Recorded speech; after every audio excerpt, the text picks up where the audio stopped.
So you're thinking about purchasing the Nike Metcon 9. Well, congratulations. There's a lot of people out there that have made that same choice and gone with this shoe. Nike's been making this shoe, the Metcon, for over a decade now. This is version 9. So that just goes to show how many iterations of this shoe they've been able to make and improving it pretty much every time. There's a lot of people using this shoe. It's rated #1 shoe for CrossFit-like activities, including functional fitness.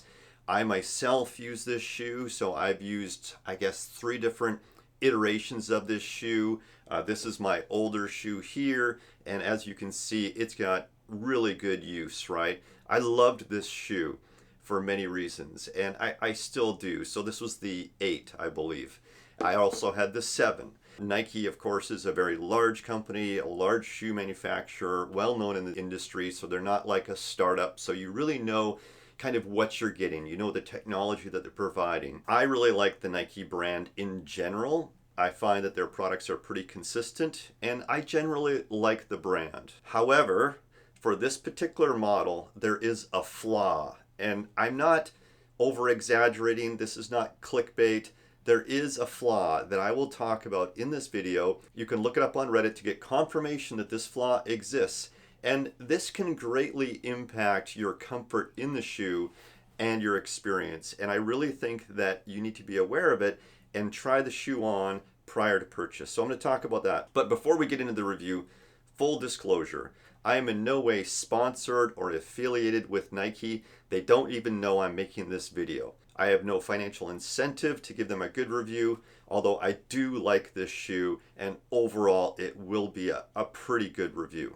So with that out of the way, let's get started with what I like, what I dislike, and the critical flaw in this shoe that could greatly influence your purchase decision. So first off, what I like about this shoe, of course, is it's Nike. My relationship with Nike products over the years, over the many years, has always been pretty good. I can't remember a product that I bought from Nike where I was like, oh, this is such a ripoff, right? So there's that history of a good relationship, which is actually proven in the fact that I have 3 of these different versions that I've bought, and I've never really had any regrets, except for this one, sort of, which we're going to talk about. So I really like the brand.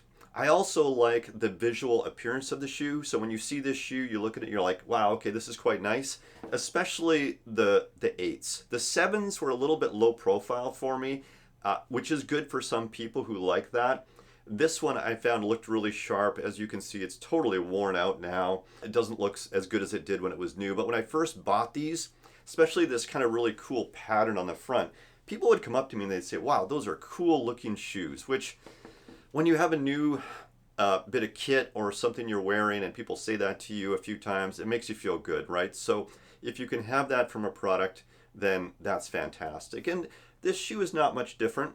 I get that same sort of feeling. It looks good. People often comment on it. This is a customized version of the shoe. You can get this shoe just from the rack in the store, no problems. If they have the colors you like, just do that. It's cheaper and faster and easier. However, Nike also has on their website the ability for you to somewhat customize the look of the shoe. Functionally, exactly the same. No differences in the function. However, if you have special tastes and you want to customize it, for not a whole lot more, if any, you can get it customized. And so that's what I did, both with this one as well as this one. And I have some regrets just on the customization. I probably wouldn't have got the lighter color because I know it will scuff and mark up easier. But overall, I like it. I did a little bling, right? So the silver here is kind of flashy. The silver at the back, kind of flashy. I don't know if I would do that again, but I do like the look of that. It gives it kind of a steel, edgy look to it. And I also do like this rubber here for the rope climbs. Functionally, I really can't say that it does a lot for the rope climbs. The biggest thing on the rope climbs for me that I like, and I'm still in my list of likes for this shoe, is the stability that it provides. So in the rope climbs, when I'm climbing, the shoe doesn't twist off my foot. Perhaps due to this, I don't know, but some shoes that will happen. So as you're coming down, especially with, depending on if you're doing a J hook or whatever you're doing to come down the rope, your shoe can have a tendency to slip this way and kind of come off your foot a little bit. So I really like the fact that it doesn't do that. And that kind of brings me into the overall stability of this shoe.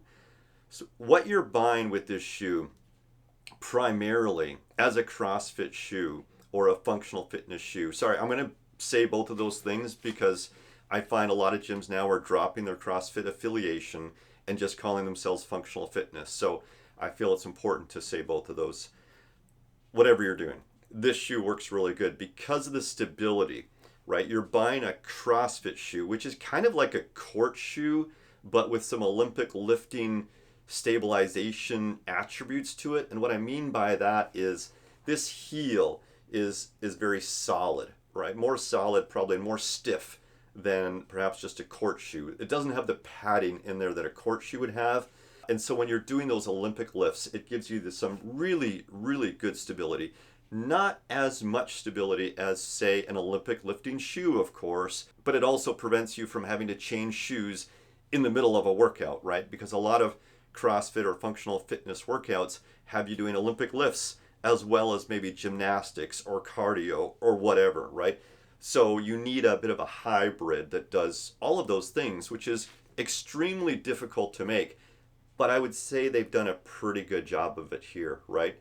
That's what I like. I like the looks. I like the stability. A huge factor is that having that stable platform to operate off of. I like also the form fitting of the shoe. So I have a relatively large toe box in relation to my heel pocket. I want my heel to fit into this snugly, even though snugly, firmly, comfortable, like locked in is what I'm trying to say, I guess.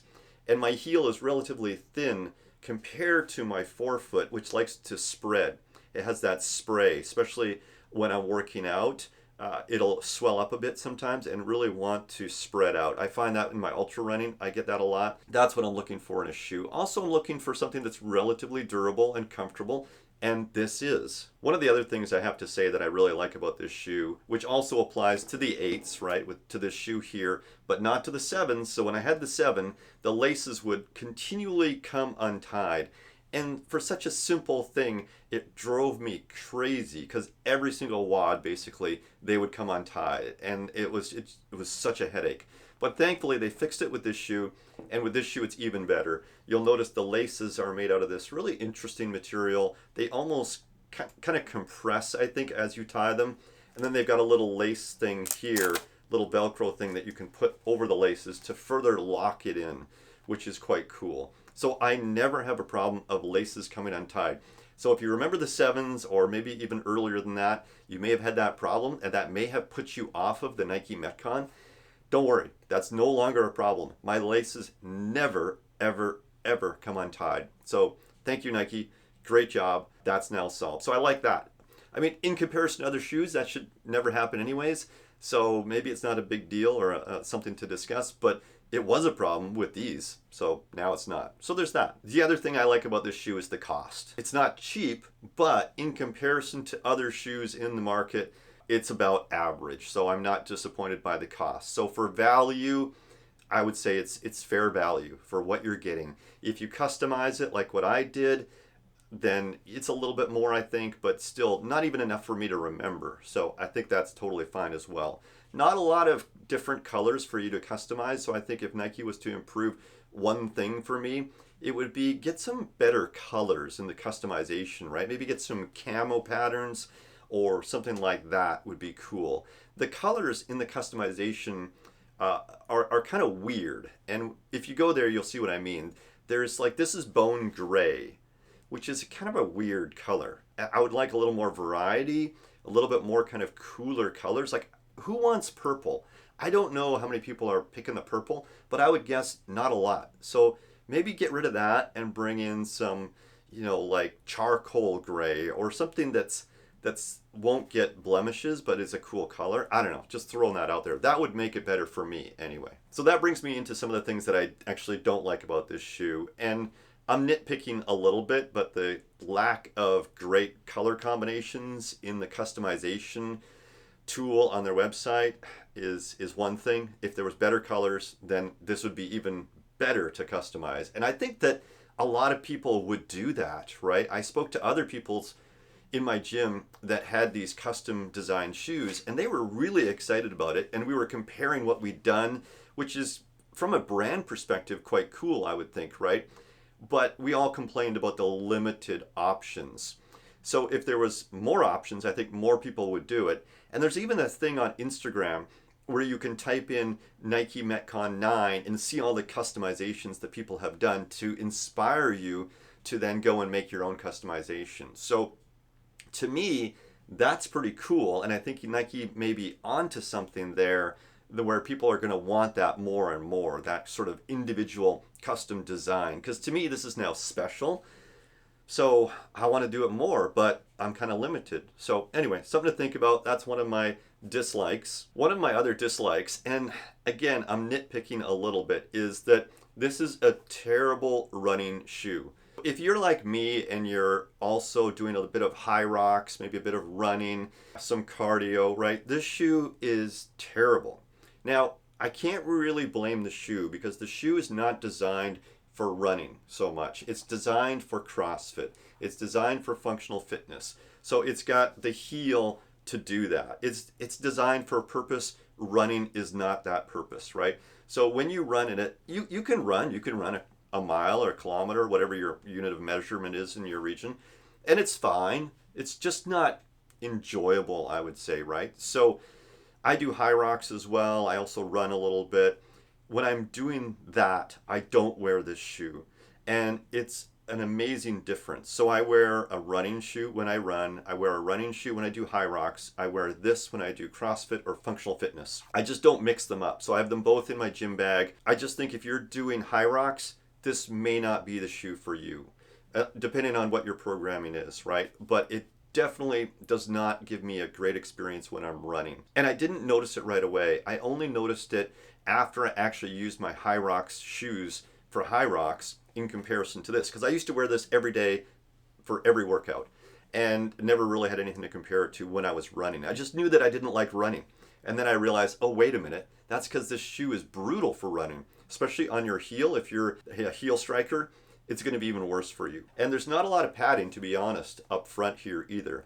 So it's fantastic for all the CrossFit things, box jumping, Olympic lifting, all of those things. Great stability, great platform, but just not great for running. So there's that.